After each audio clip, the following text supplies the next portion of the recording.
Welcome back to Neutrality Studies, everybody. My name is Bem-vindos de volta ao Neutrality Studies, pessoal. Meu nome é Pascal Lotas e hoje estou aqui ao vivo com o professor Richard Sacqua. Richard, bem-vindo de volta. É um prazer estar com você, é ótimo ter você aqui e finalmente podermos sentar à mesma mesa.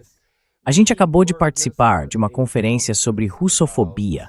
Na verdade, você fez um exposé brilhante, na minha opinião, sobre o que é a russofobia. Podemos falar sobre isso? Como você analisa, especialmente o que a gente discutiu, que é a russofobia ocidental, certo? Como você entende esse fenômeno? Western Russophobia, right? How do you make sense of it? Olha, é muito difícil entender tudo isso. Mas tem duas coisas que eu quero dizer.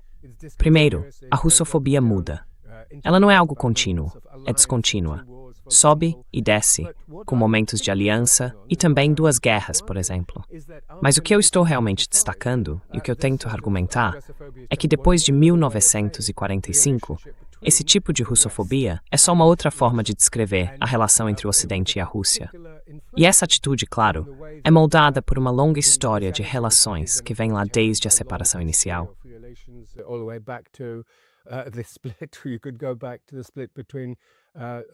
Você pode voltar lá atrás, para a divisão entre Bizâncio, entre a ortodoxia e o catolicismo romano, no ano de 1054. Mas o meu foco específico é entender como, nos anos do pós-guerra, surgiu um tipo particular de ocidente político, liderado pelos Estados Unidos, mas que uniu os Estados Unidos e os países da Europa Ocidental.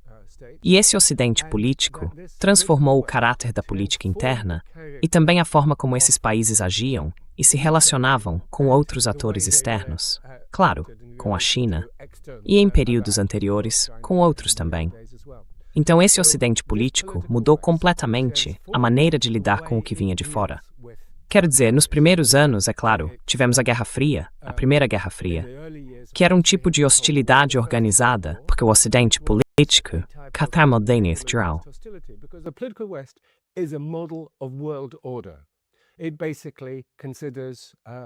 Basicamente, ele parte da ideia de que isso é, digamos, um modelo de modernidade. É um modelo de modernidade. Ele assume formas diferentes, mas não é homogêneo, e sempre existem tensões e conflitos dentro do ocidente político. Eu nunca disse que é totalmente homogêneo. Claro, em certo momento surgiu uma crítica gaulista a esse modelo. Mas ainda assim, foi durante a Primeira Guerra Fria que ele produziu uma crítica à União Soviética, vista como um modelo alternativo de ordem mundial, baseado em outro princípio, o internacionalismo socialista, em contraste com o internacionalismo liberal do ocidente político naqueles primeiros anos. Mas também gerou um tipo de hostilidade sistêmica.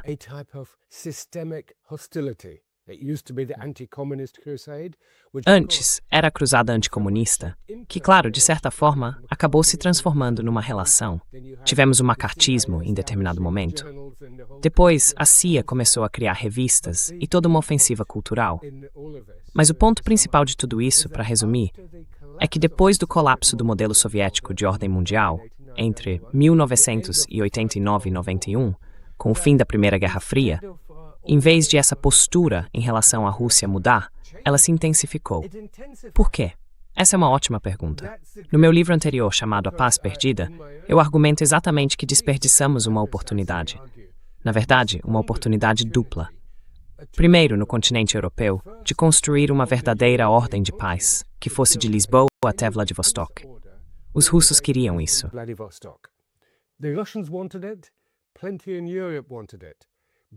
Muita gente na Europa queria isso. Mas por causa da forma como o Ocidente político se desenvolveu, com essa aliança liderada por Washington, sabe, a gente fala da OTAN, mas a OTAN era só um sintoma de uma hostilidade maior. A gente sabe muito bem que nos anos 90, Gorbachev antes, depois Yeltsin e depois Putin, todos quiseram se juntar ao Ocidente político. Mas não conseguiram. E essa é a questão. Não conseguiram. E na minha visão, isso aconteceu por causa do próprio caráter desse modelo específico de Ocidente que se formou. Ele não podia absorver a Rússia, porque a Rússia traz consigo toda uma bagagem civilizacional. A gente costumava achar que o problema era o comunismo, mas, como disse Alexander Zinoviev, tentamos atirar no comunismo e acabamos acertando a Rússia.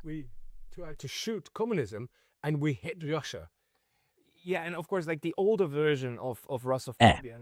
E claro, como a versão mais antiga da russofobia, e a gente já teve convidados que falaram sobre isso, principalmente o Alexander Mercury, que inclusive vai participar de novo aqui no podcast, a russofobia é muito mais antiga que o comunismo.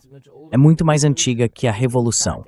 Ela vem de antes e sobrevive também ao comunismo. Então, de certo modo, esse sentimento de que a Rússia é o outro significativo e que precisa ser combatida, se junta àqueles estereótipos do russo mau, do russo bêbado, do russo traiçoeiro, do russo despótico, todos esses estereótipos. O comunismo acabou sendo só um pretexto conveniente para dizer não, é tudo muito racional.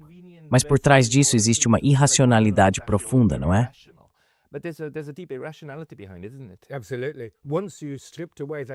Com certeza. Quando você tira aquela camada comunista, dá para ver que existia uma hostilidade mais profunda contra a Rússia como Estado, como civilização. Como você disse, é algo de longo prazo, mas com interrupções. Então, sim, no século XIX isso assumiu uma forma específica, como nossos colegas explicaram, especialmente depois do Congresso de Viena e da chamada Santa Aliança, a União Defensiva.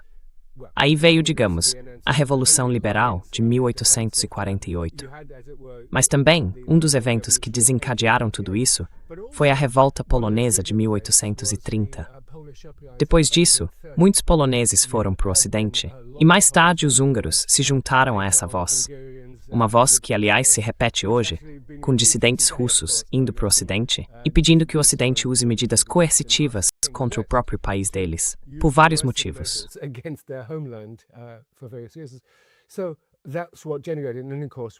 Então foi isso que gerou tudo isso. E claro, tivemos aquela longa disputa entre a Inglaterra e a Rússia, o que se chamava de o Grande Jogo na Ásia Central, as guerras no Afeganistão.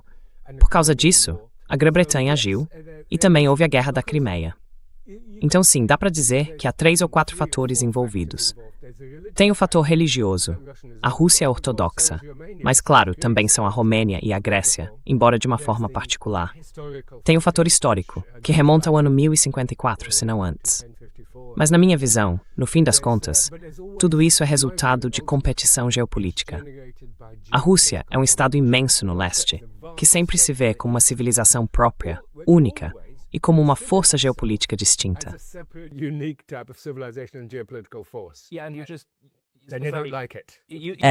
E você simplesmente, eles não gostaram. Você usou a palavra com C. E a gente teve na nossa conferência, especialmente o Jeff Roberts, que diz algo como, bobagem, isso não tem a ver com civilização, tem outras origens. Mas a sua interpretação, na verdade, se aproxima bastante da análise do John Mearsheimer, que diz algo como, olha, no fim das contas, tudo se resume à diferença de poder entre as grandes potências. O que você acha do Mearsheimer? Quer dizer, o Mearsheimer é importante para entender a russofobia.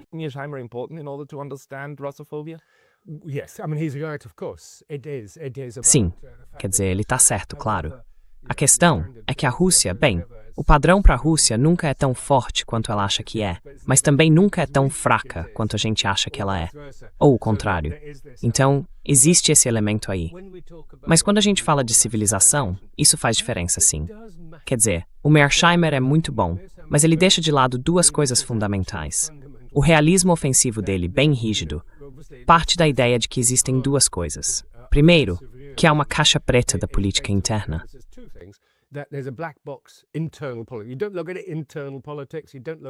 Você não olha para a política interna, não olha para a cultura interna, e por aí vai.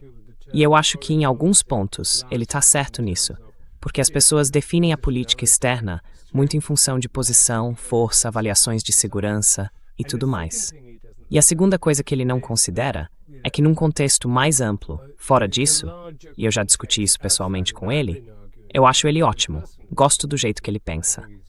Mas o fato é que, desde 1945, depois da Segunda Guerra Mundial, não só foi criado esse modelo político de ordem mundial, como, depois de 1989-91, ele passou a se ver como universal, embalado naquele discurso de fim da história e todo o resto. E foi aí que ele se radicalizou.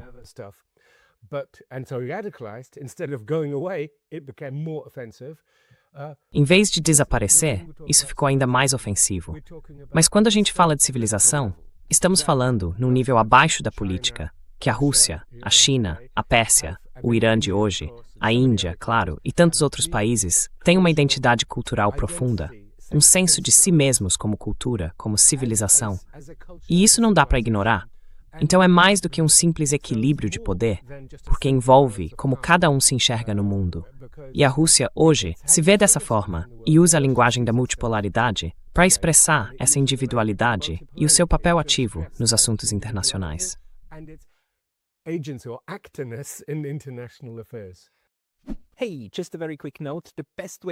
Oi, só um recado bem rápido. A melhor forma de apoiar o canal é se inscrevendo na minha newsletter gratuita no Substack.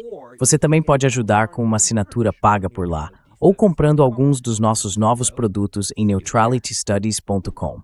Os links estão aqui embaixo. Te vejo por lá. Mas isso, claro, levanta a questão. Será que o Ocidente, e eu acho que o seu conceito de Ocidente político é, na verdade, uma expressão civilizacional, certo? São as pessoas que pertencem a uma mesma civilização, mesmo vivendo em países diferentes. No fim das contas, o que a gente está vendo agora é uma colaboração profunda, a ponto de uma integração real desses sistemas. E aí algumas pessoas dizem, isso é só os Estados Unidos controlando seus satélites. O que até certo ponto é verdade. Mas por outro lado, talvez, se eu entendi bem, exista uma visão de mundo compartilhada, um sentimento comum sobre como deve ser enfrentado. E isso leva à pergunta, a russofobia seria então um traço civilizacional do Ocidente político?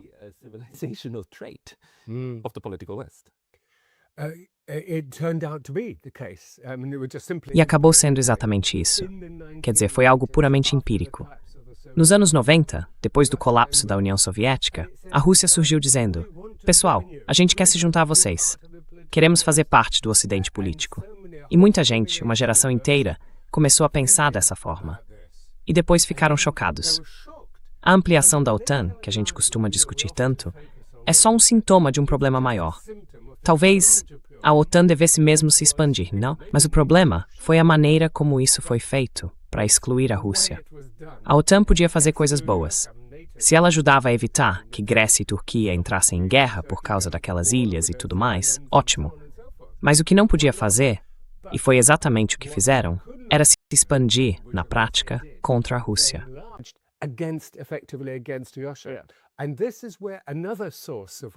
E é aí que surge outra fonte de russofobia, que é a dimensão da Europa Oriental.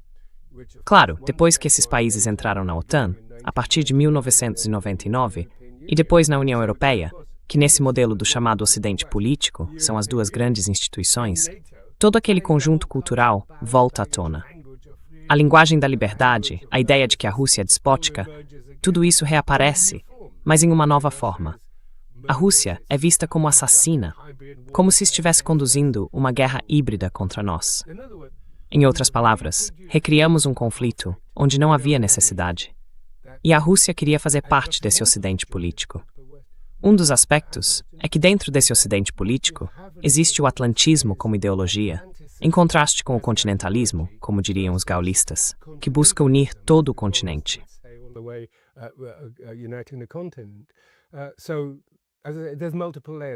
Então, isso tem várias camadas. Sobre a russofobia, eu nem sempre tenho certeza se é a melhor palavra para descrever isso, porque muitas vezes ela também é usada para negar o que poderia ser uma crítica válida. Qualquer sistema político deve estar sujeito a críticas. Eu acho que isso é saudável. Na verdade, torna o sistema mais vivo, mais resiliente, quando ele é questionado. Mas, com muita frequência, qualquer crítica legítima à Rússia é logo condenada. Isso é só russofobia. Enquanto o que se está dizendo, na verdade, é uma crítica baseada numa percepção real de que existem falhas, e por aí vai. Mas isso vale para todos os países. O que a russofobia faz é acrescentar a essa crítica normal quase uma ideia de que o outro modelo de ordem mundial é ilegítimo. E é aí que está a diferença.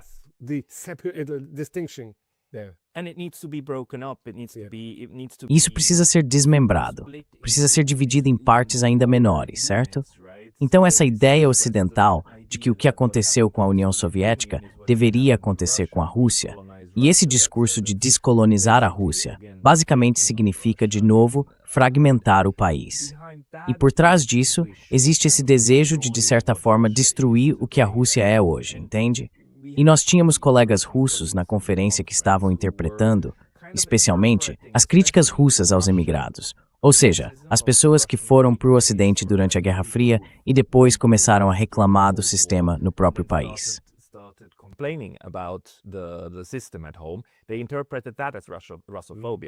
Eles interpretaram isso como russofobia. Mas você e eu diríamos, não. Isso é uma crítica ao sistema, certo? É diferente do que o Ocidente faz quando cria esses estereótipos culturais tão fortes. O seu ponto era que o que estamos vendo em relação à Rússia, com essa russofobia, especialmente a que está circulando agora, em 2026, tem a ver com 3 crises, não 3 imagens, mas 3 crises distintas do Ocidente. Você pode explicar como elas se conectam?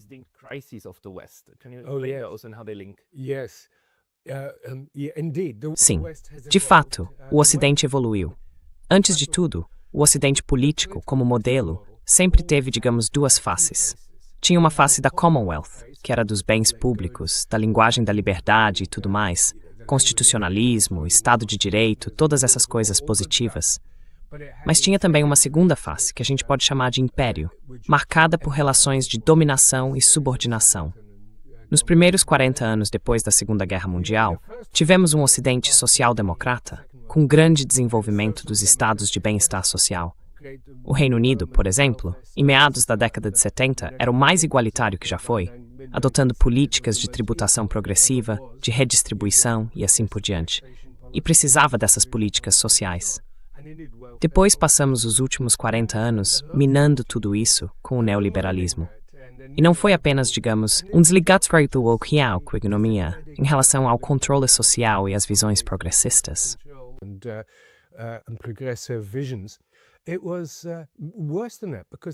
Foi pior do que isso, porque acabou minando a nossa própria capacidade de nos governar. E a Grã-Bretanha é, de fato, muito mal governada. Dá para ver isso de forma bem simples na política de impostos. 78% da receita dos governos locais não vai para limpar ruas, tapar buracos, fazer o bem público, cuidar dos parques, desenvolver bibliotecas, tudo aquilo que a gente esperaria que um governo local fizesse. Em vez disso, 78% vai para assistência social, para adultos e crianças, e por aí vai. Agora, claro, essas coisas são importantes, mas deveriam ser responsabilidade do governo central, não algo imposto a governos locais que já estão sem recursos. Em outras palavras, nós mesmos enfraquecemos a nossa capacidade. Dá para dizer que isso faz parte do vazio, do esvaziamento que surgiu, o ataque neoliberal à sociedade moderna, ao Estado ocidental, especialmente na Europa Sul. O Estado moderno ocidental, aquele que existia mais ou menos nos anos 70, como na Grã-Bretanha, na Escandinávia, mas também na Alemanha Ocidental e por aí vai, esse tipo de modelo de bem-estar social, mas sim, exatamente. Esse estado de bem-estar social do pós-guerra, mas tudo vai mais fundo que isso. Todas essas instituições da modernidade, se quiser, estamos falando em especial dos partidos políticos. Quer dizer, o Peter Mayer, lá atrás, há uns 15 anos, falou sobre ruling the void, sobre como funciona a expressão pública, a articulação, a representação. E hoje existe uma crise de representação. É isso que leva a essa onda populista que a gente vê no Reino Unido, o Reform, do Farage, mas também na França, com a Le Pen, na Itália com movimentos parecidos, e na Alemanha, claro, com a Alternativa para a Alemanha.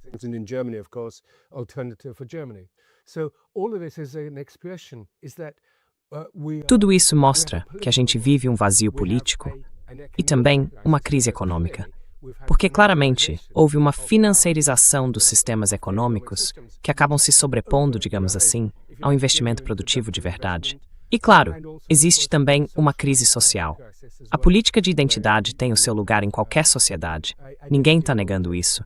Mas ela acabou se tornando uma espécie de superexpressão, que deixou de lado as questões reais de igualdade, de política de classe. No Reino Unido, por exemplo, há uma dificuldade enorme de se ter políticas reais de desenvolvimento regional. E isso é algo bem interessante de observar. Regional development policies, and this is one interesting thing that we may be soon be having Em breve, talvez o prefeito de Manchester apresente um desafio, e um dos alvos pode ser o governo britânico, o governo de Keir Starmer, dentro do Partido Trabalhista. E é justamente um desafio que trata dessa questão, o fato de que os governos municipais e locais têm sido privados de recursos. Estão chamando isso de manchesterismo de novo, voltando lá para os anos 1840, mas agora com um modelo alternativo. E se Manchester significa alguma coisa, e claro, é bem vago o que exatamente querem dizer com isso, significa que precisamos nos afastar dessa enorme centralização em Londres e do excesso de desenvolvimento de Londres. Que Londres continue se desenvolvendo, claro, mas que o foco vá mais para as outras regiões, as que sofrem com falta de recursos e de transporte, especialmente no norte e no oeste. regions of the north and the west. Então essa é uma das crises, né? Existem outras. Na sua fala você mencionou 3 tipos diferentes de crise, como a do Estado, certo?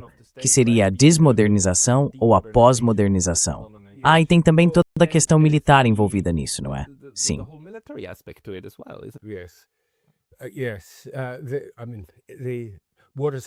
Sim. Quer dizer, o que aconteceu é que neste momento a gente está vendo uma das consequências dessa crise é, como posso dizer, a remilitarização das relações internacionais na Europa. É algo realmente extraordinário. Estamos vendo surgir uma nova cortina de ferro. Não mais aquela que ia de Narva, de norte a sul, mas agora algumas centenas de quilômetros mais a leste.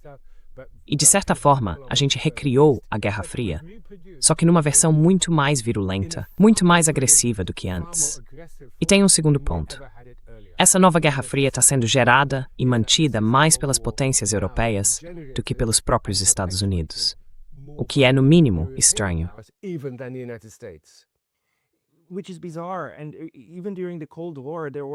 E mesmo durante a Guerra Fria, sempre existiam esses contatos, né? Você podia ler o Pravda em quase todas as capitais europeias e tudo mais. E havia certas linhas vermelhas sobre o que poderia acontecer militarmente. Todas essas linhas vermelhas desapareceram. E nós, nos nossos círculos, estamos tentando entender como é que depois que a luta ideológica acabou, a gente volta a ter uma situação que na época seria impensável, uma escalada contra a Rússia, incluindo ataques ocidentais, ataques da OTAN, partindo da Ucrânia para dentro do território russo e talvez até neste momento a partir de território da própria OTAN. A gente não sabe, mas esse é o medo que todos nós temos.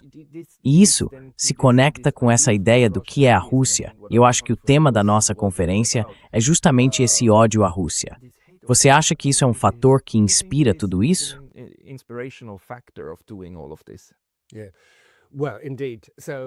Pois é. Então, um dos pontos que eu destaquei na conferência é que a gente vive num mundo pós. Tudo parece ser pós-estrutural, pós-moderno, pós-industrial, pós-democracia, claro, foi um grande debate, e agora pós-liberalismo. E o que é que preenche esse vazio? É justamente essa agressividade. E isso vai além do que foi gerado pela terrível guerra entre as nações eslavas, Rússia e Ucrânia, desde 2022 e até antes, desde 2014. Porque eu vinha alertando que a forma como o Ocidente político estava se desenvolvendo, ele vinha se consolidando em torno de um conjunto de posições que acabavam excluindo a Rússia.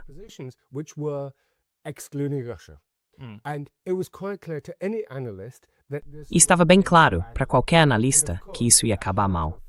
E claro, no centro de tudo isso, onde tem a OTAN, também tem a União Europeia, que tem o artigo 42.7, que trata de segurança. Eu sei que isso foi colocado ali, aliás, de propósito pelos poloneses.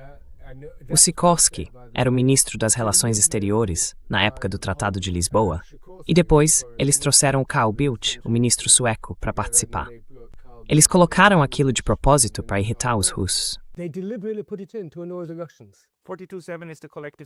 O artigo 42.7 é aquele sobre segurança coletiva, certo? Ele não é tão forte quanto o artigo 5 da OTAN, mas ainda assim diz que se um dos países da União Europeia for atacado, os outros... Na verdade, ele diz que devem oferecer apoio, né? Não diz que precisam oferecer apoio militar. Yes, which actually is stronger than Sim, o que na verdade é mais forte do que o artigo 5 da OTAN, que na prática diz que você pode. Exatamente.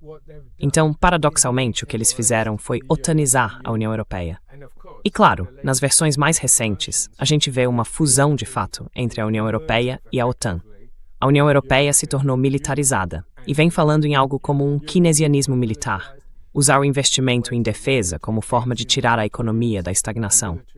Enquanto isso, a OTAN segue seu próprio caminho, também se militarizando, com, por exemplo, 5% destinados a gastos com defesa e coisas do tipo. Ou seja, essa busca política é algo que realmente existe, embora muitos digam não, somos apenas um conjunto de países que cooperam entre si. E claro, tudo isso sempre foi direcionado contra a Rússia, por motivos culturais e outros que a gente já comentou.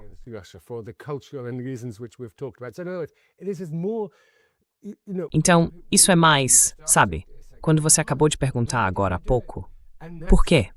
Por que você fez isso? E olha, eu não tenho uma resposta completa, mas a gente está tentando entender. Como é que o Ocidente desperdiçou tanto dinheiro? Qual era o potencial para uma ordem de paz positiva no fim da Primeira Guerra Fria, lá no final dos anos 80, começo dos 90? E como é que a gente chegou a uma situação hoje que é muito pior do que qualquer coisa que já vimos antes? O Ocidente se tornou hermético, incapaz de dialogar. Já estamos no 5º ano dessa guerra terrível. 5º ano. E não há nenhuma tentativa, tirando Washington, o que, claro, é algo a ser valorizado. Qualquer abertura para o diálogo e para a diplomacia é bem-vinda, mas as potências europeias se recusam completamente a seguir por esse caminho. É inacreditável.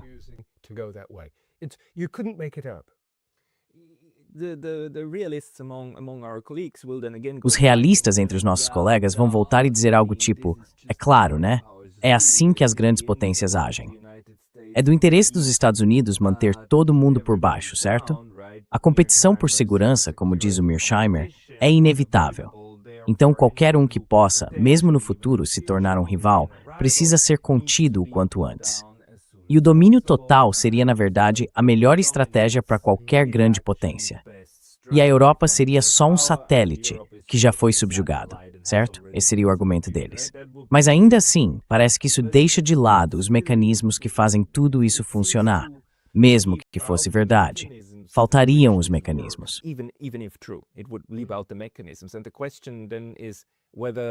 Então a pergunta é se a russofobia e a imagem da Rússia fazem parte desses mecanismos e se isso é diferente dos outros casos. Porque a China é claramente o outro, um outro significativo, certo, talvez até mais significativo do que o próprio Mearsheimer diz. A Rússia, nós devemos nos importar com a Rússia, com a China, porque a China é uma competidora de igual para igual. A Rússia, nem tanto. Mas com a China, a gente não vê o mesmo tipo de xenofobia. O que existe é uma narrativa de ameaça chinesa. Sim, mas não esse tipo de coisa de, são pessoas bêbadas incapazes que lutam com pás e máquinas de lavar, entende? Isso não aparece em relação a eles, mas aparece em relação aos russos. Por que você acha que isso acontece?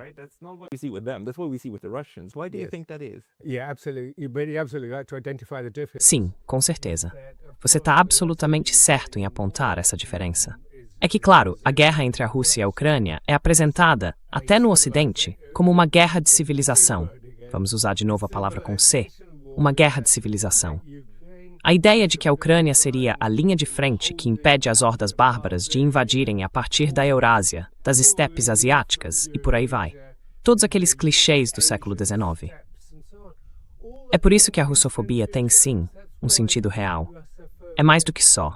Uma crítica ao que a Rússia realmente é pode ser válida. Dá para criticar qualquer país, e na verdade, a gente deve fazer isso.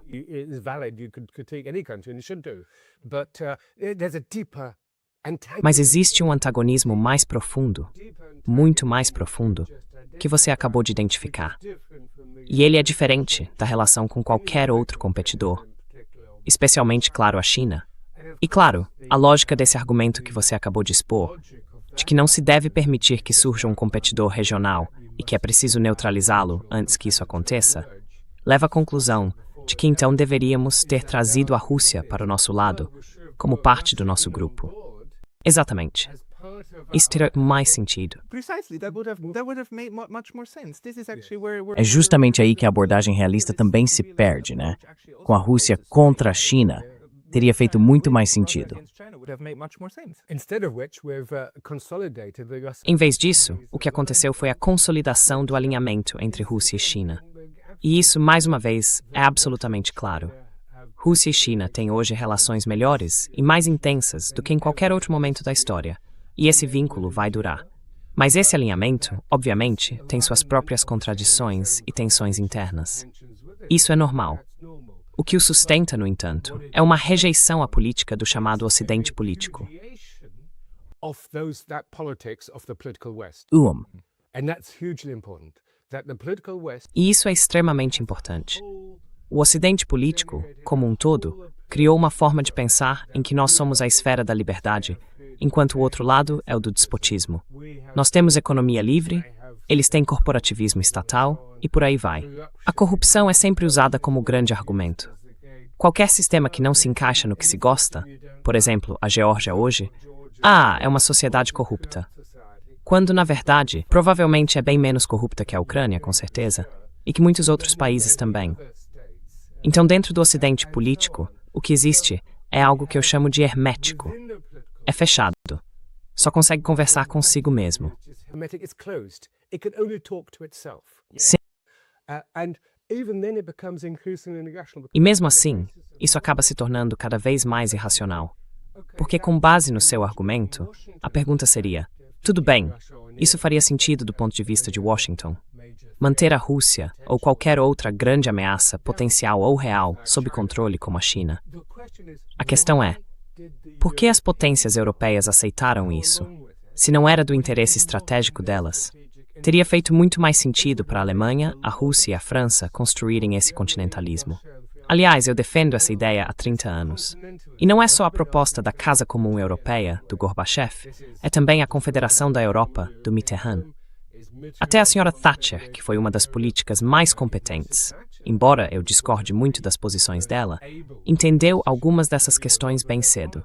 A ideia era que a Europa precisava desse continentalismo em oposição ao atlantismo.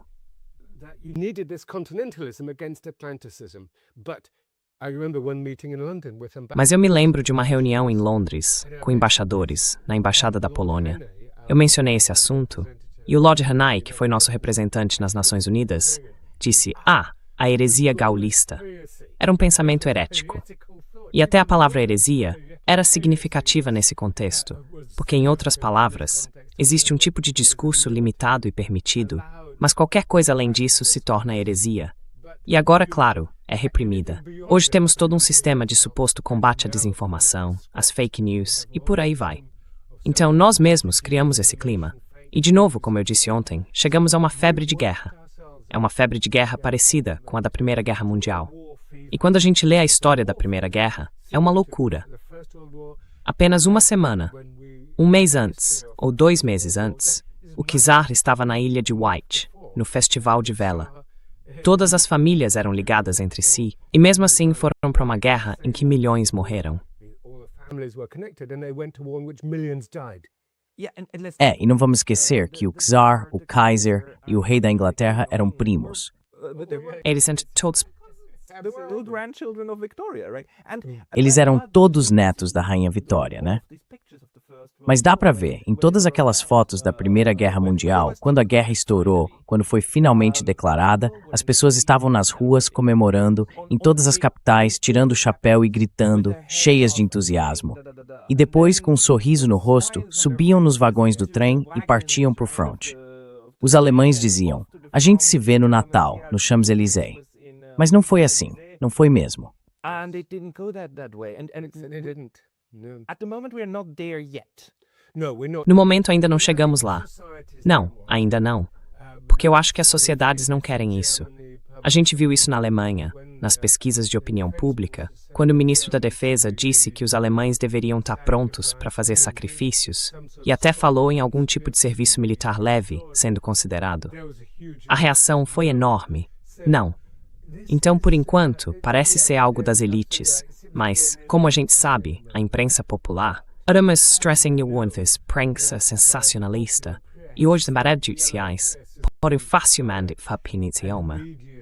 Social media can whip up this enthusiasm. As you say, out of a clear July. Como você disse, lá em julho de 1914, de um céu totalmente limpo, de repente veio aquele raio, e em menos de um mês, eles estavam se matando por 4 anos, numa guerra sem sentido, completamente estúpida.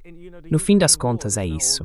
E veja só, a guerra na Ucrânia já dura mais do que a Primeira Guerra Mundial, curiosamente. Hoje, dia 12 de junho de 2026, é exatamente o dia em que a guerra entre a Rússia e a Ucrânia iguala, em duração, para a Guerra Mundial. Exatamente hoje. Engraçado, né? A gente está se encontrando num momento bem interessante. O que significa que a afirmação que eu acabei de fazer, de que já é mais longo, na verdade está errada. Não, já dura mais do que a participação da União Soviética naquilo que eles chamam de Grande Guerra Patriótica. Então, isso já vem acontecendo há alguns meses. Naquela época, claro, como muitos russos dizem, nós derrotamos a Alemanha nazista e chegamos até Berlim. E agora, no 5º ano dessa guerra, eles ainda estão lutando no Donbass, avançando, com sorte, alguns poucos quilômetros a cada vários meses.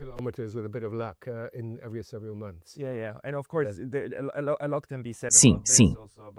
E claro, dá para falar muita coisa sobre isso, inclusive sobre o fato de que a Rússia ainda diz que não é uma guerra, e sim uma operação militar especial, com objetivos completamente diferentes e tudo mais. Mas os combates já acontecem há um bom tempo.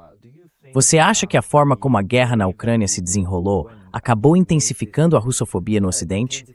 E acha que também aumentou a ocidentefobia na Rússia, se é que algo assim existe?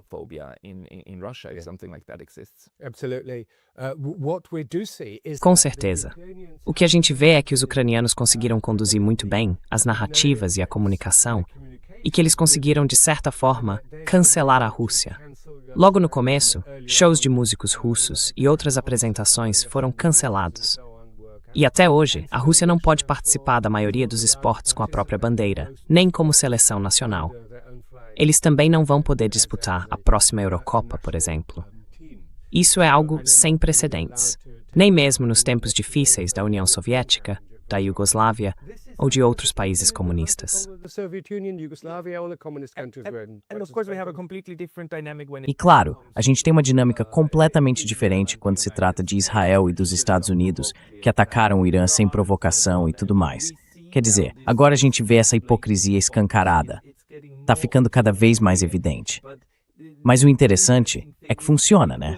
A Rússia pode ser excluída dessas organizações. Já os Estados Unidos e Israel, não.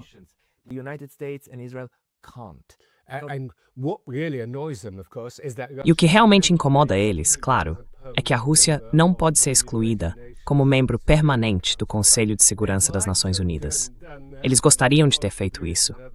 E claro, os britânicos e outros estão dizendo que a Rússia não tem lugar ali. Enquanto isso, Israel está cometendo assassinatos em massa.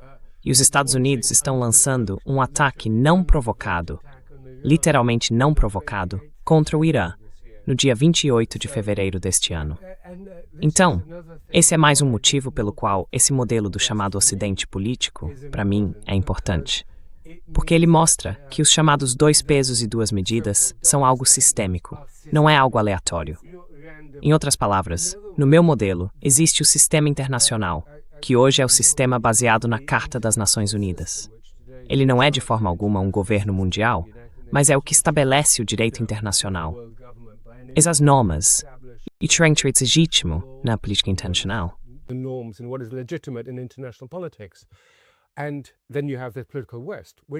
E aí você tem o chamado Ocidente político, que depois do fim da Guerra Fria, passou a se autodenominar a Ordem Internacional, baseada em regras, ou a Ordem Internacional Liberal. Essa ordem começou a substituir, usurpar e afastar as normas que têm base nas Nações Unidas.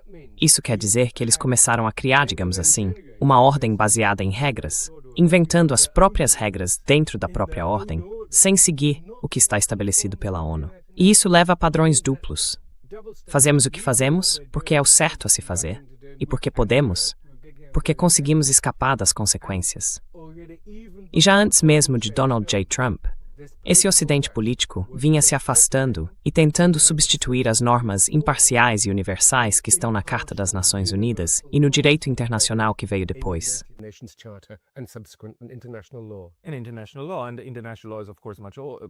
E o direito internacional é, claro, muito mais antigo que a Carta da ONU. A gente construiu tudo isso em cima dele. É uma base sobre a qual tudo foi erguido. Mas sabe, o interessante aqui é que o chamado Ocidente político vive afirmando o tempo todo, e provavelmente até acredita nisso, que ele não representa uma visão civilizacional específica sobre a política mundial, mas algo universal. Ele se apresenta como universal, quando na verdade é um tipo de ocidentalismo bem disfarçado ou bem maquiado, que tenta impor a todos. E o que isso causa? E o que acontece com o próprio Ocidente político agora que isso está desmoronando? Quero dizer, essa ideia de que o mundo internacional, impôs sanções à Rússia, é óbvio que isso não é verdade. Está ficando claro até para o próprio Ocidente. Então agora há esse despertar meio brusco, essa percepção de que esse universalismo que eles proclamam não passa, na verdade, de uma particularidade disfarçada.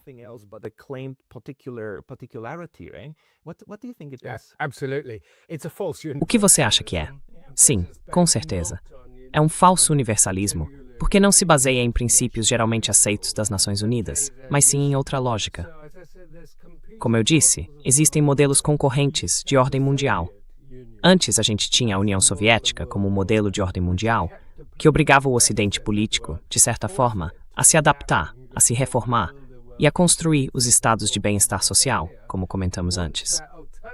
Quando essa alternativa desapareceu, o Ocidente enlouqueceu, por assim dizer, perdeu o rumo, porque já não tinha esse outro que o disciplinava, que o forçava a garantir que suas próprias populações não olhassem e dissessem: olha, esse é um bom modelo de creche universal, moradia pública, energia barata, todas essas coisas boas, que, aliás, a União Soviética realmente conseguiu fazer.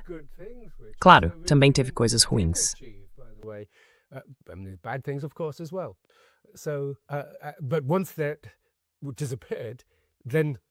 Mas quando isso desapareceu, é claro que o Ocidente político passou a se declarar universal, não só desafiando as Nações Unidas e aquele universalismo genuíno, mas, como você disse, tem duas coisas acontecendo agora.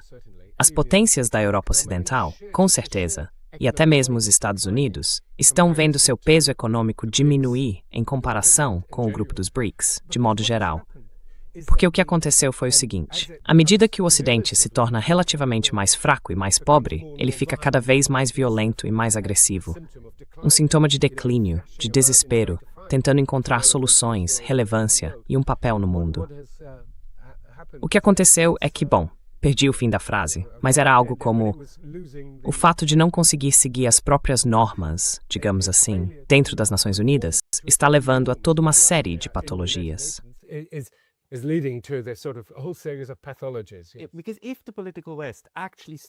Porque se o Ocidente político realmente seguisse seus próprios princípios e aplicasse seus próprios padrões a si mesmo, acho que eles teriam que aceitar, né?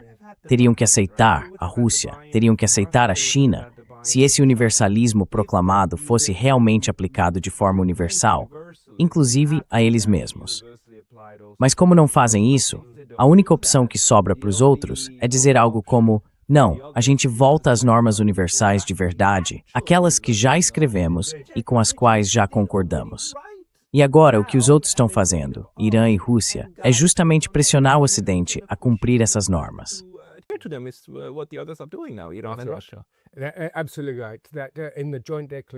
Exatamente. Nas declarações conjuntas da Rússia e da China, repetidas vezes, eles fazem referência e defendem o sistema da Carta. É por isso que o termo revisionismo faz sentido aqui, porque o Ocidente se tornou revisionista ao rejeitar as normas que ele mesmo havia proclamado antes. Já a China e a Rússia, aliás, elas não são anti-ocidentais, são pós-ocidentais, mais um pós aí. E não se trata apenas, digamos, de uma contra-hegemonia, de se opor ao domínio do Ocidente. O que elas querem é mudar as próprias regras e dizer: olha, não estamos apenas nos opondo ao Ocidente como uma grande potência. Estamos dizendo que o Ocidente está fazendo é absurdo. E isso é anti-hegemonismo. and it's anti-hegemonism. We don't need that in the world. A gente não precisa disso no mundo. E era exatamente isso que eu ia dizer. O sistema internacional amadureceu. Hoje temos 193 estados no mundo, e nenhum deles está disposto a abrir mão da própria autonomia e independência, com exceção dos que fazem parte do chamado Ocidente político. Veja, os estados soberanos estão decidindo por conta própria. Estou pensando na Índia, no México, no Brasil, na África do Sul, e também em muitos países médios e até menores. Eles não vão abrir mão disso.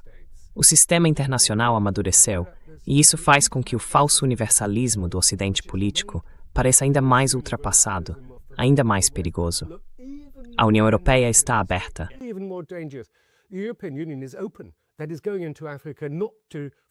Isso está acontecendo na África, não pelo bem dos africanos, para construir pontes, ferrovias e tudo mais, mas para conter a iniciativa do Cinturão e Rota da China ou a influência da Rússia. Então, essa visão negativa está sempre presente. Só um último ponto aqui, porque você me lembrou que no Ocidente político, especialmente na Europa, a gente está preso entre, de um lado, o democratismo, onde as decisões políticas acabam sempre se sobrepondo à vontade popular. A gente viu isso nas eleições na Romênia e em outros lugares. E agora, todas as eleições viraram disputas, digamos assim, entre orientações geopolíticas, exatamente como era na União Soviética. Você já não vota mais em um governo, você vota por uma escolha civilizacional. Você está com o Ocidente político ou vai ser pró-Rússia? E por aí vai.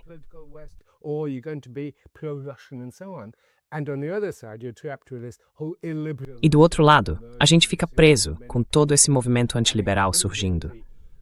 Dá para ver isso em vários países, inclusive na legislação antiterrorismo do Reino Unido. É algo profundamente antiliberal. Vai contra os princípios fundamentais da Magna Carta, do habeas corpus, de toda a tradição do common law. Então, o Ocidente, na verdade, é o Ocidente político como forma. E claro, agora isso está se desfazendo, porque temos o Trump e os Estados Unidos dizendo: a gente nem precisa mais desse Ocidente político. Somos poderosos o bastante. América em primeiro lugar, fazer a América grande de novo. Nem precisamos mais dessas potências europeias, que cuidem de si mesmas. E isso, é claro, levou a ainda mais desordem e um pânico total, especialmente na França, no Reino Unido e na Alemanha.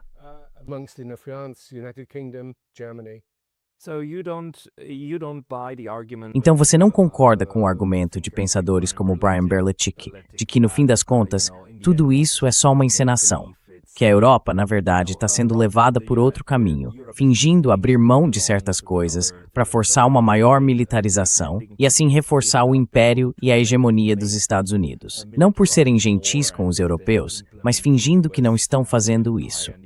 Mas no fim, a agenda continua a mesma. Você não vê dessa forma, certo?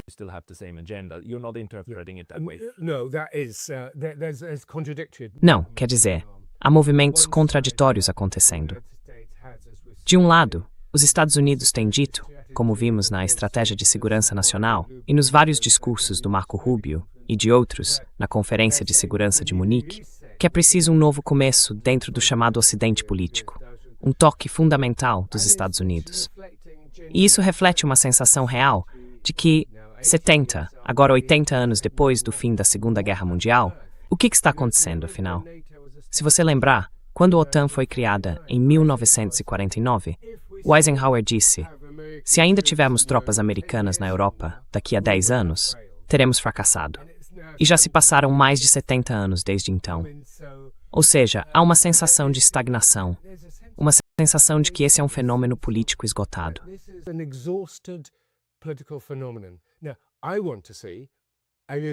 Agora eu quero ver uma renovação. Sabe, a gente falou sobre os muitos oestes, falamos do Ocidente político, mas talvez esse seja outro ponto sobre o qual a gente possa falar rapidinho. Mas veja, existem outros oestes também que estão em crise. É uma crise tripla, por assim dizer. Posso só comentar um pouco sobre isso? Claro, então como eu disse, o Ocidente político tem essa visão militarizada, feita para manter a Rússia de fora. Exatamente como era depois de 1945. Primeira Guerra Fria, Segunda Guerra Fria, muito pior que a primeira, em que nem existem voos diretos entre as potências ocidentais e a Rússia ou Belarus. é simplesmente inacreditável.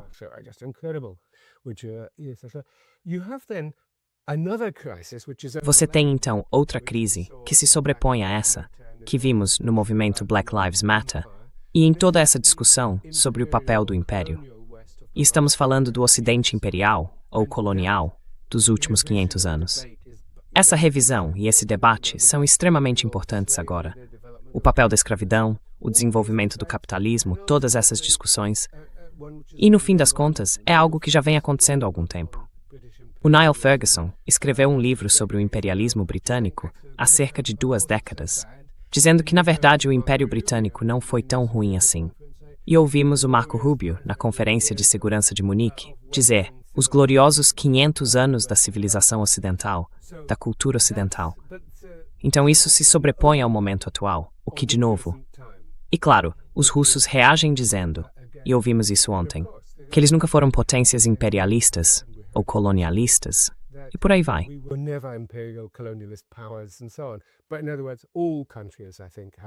Mas, em outras palavras, todos os países, eu acho, estão começando a encarar e entender o colonialismo e as formas neocoloniais que hoje, a Rússia, claro, mais uma vez se apresenta, como a União Soviética fazia, como uma potência anticolonial.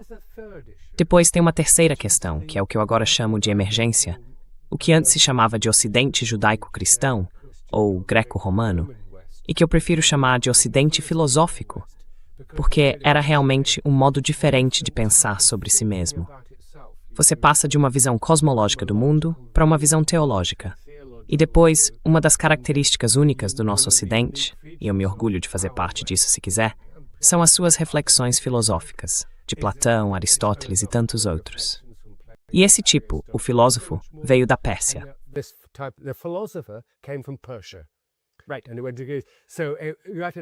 Certo.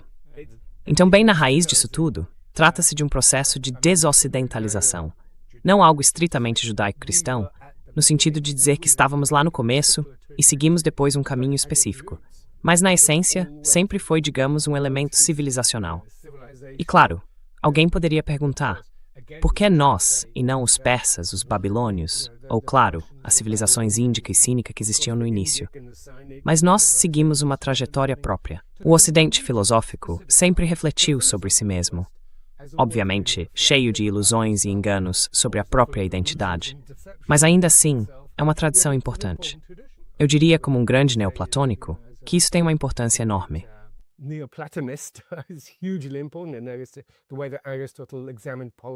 E tem também o modo como Aristóteles analisava a política e tudo mais. Nós temos uma tradição, assim como os indianos, os persas e os chineses também têm as deles. E é por isso que a civilização, num nível mais amplo, mais profundo do que o contemporâneo, precisa ser entendida assim. A gente precisa ter consciência dessas compreensões de longo prazo. E também perceber que existe uma visão em que não somos competitivos nesse sentido estreito e dominante de achar que temos que conter a China. Esse medo, para ser sincero, chega a parecer quase ridículo. A China é uma grande civilização e deveríamos ter orgulho do fato de que hoje ela está tirando pessoas da pobreza, está se desenvolvendo. O que há de errado nisso?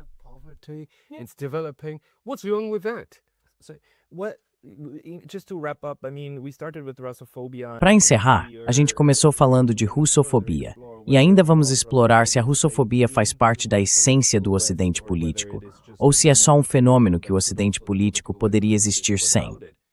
Mas se você tivesse que aconselhar diplomatas chineses e russos dizendo algo como: olha pessoal, eu recomendaria que vocês trabalhassem com o Ocidente político da seguinte forma, o que você diria? Work with the political West as follows. What would it be? I think it has to be strategic patience. Eu acho que o que precisa agora é de paciência estratégica. Não reagir às provocações. À medida que o Ocidente político entra em declínio, com suas próprias tensões internas, seus problemas domésticos, como a gente vê hoje no Reino Unido, tudo isso vai gerar reações agressivas. E essas escaladas totalmente irresponsáveis dentro da guerra entre Rússia e Ucrânia, a gente vê quase todo dia. A primeira coisa é não responder. Simplesmente siga com o que você quer fazer. Então, no caso da Rússia, invista na sua sociedade, invista nas pessoas, modernize, construa moradias. E a gente vê isso acontecendo, aliás. A Rússia está se desenvolvendo, mesmo depois de 5 anos de sanções. Na verdade, muito mais. 5 anos de sanções intensas. A Rússia está se desenvolvendo.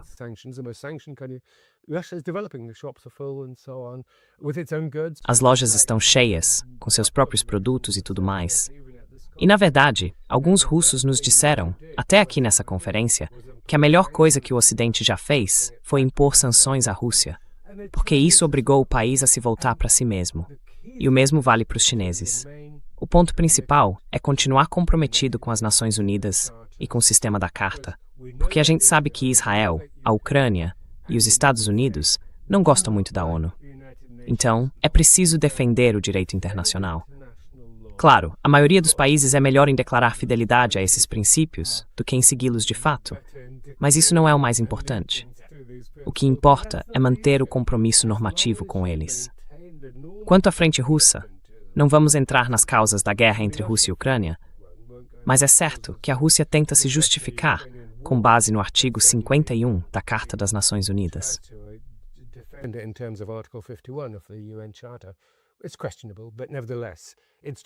É questionável, mas mesmo assim está tentando fazer isso. Então o meu conselho é paciência. Primeiro, não caia em provocações. Segundo, mantenha essa postura. E terceiro, talvez criar um modelo de como fazer política internacional com base nos princípios das Nações Unidas, de um internacionalismo soberano. Soberania, sim. Estamos desenvolvendo o nosso próprio caminho. Mas o verdadeiro internacionalismo acontece quando os Estados se unem num formato multilateral, em prol do bem público, do bem comum e da causa da paz e do desenvolvimento. Em outras palavras, não se torne apenas o reflexo com todas as suas patologias e decadência do chamado Ocidente político, mas seja um exemplo de como fazer as coisas de um jeito diferente. Muito bem colocado. Richard Sakwa, onde as pessoas podem encontrar seus textos e seus livros, e qual é o livro mais recente que você recomenda para todo mundo sobre esse assunto?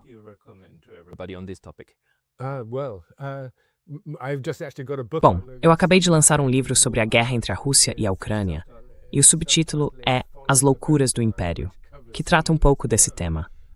Antes desse, publiquei A Paz Perdida. Felizmente, o site da Universidade de Kent tem uma lista com essas obras. Se você entrar na página do Departamento de Política, eu sou professor emérito lá, vai encontrar as publicações listadas. Mas eu pretendo criar meu próprio site em breve.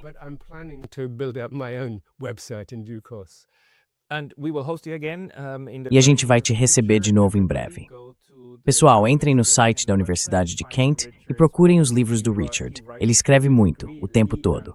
Quer dizer, muito e o tempo todo acabam sendo a mesma coisa, né? Mas dito isso, Richard Sakwa, muito obrigado pelo seu tempo hoje. Foi um prazer. Muito obrigado.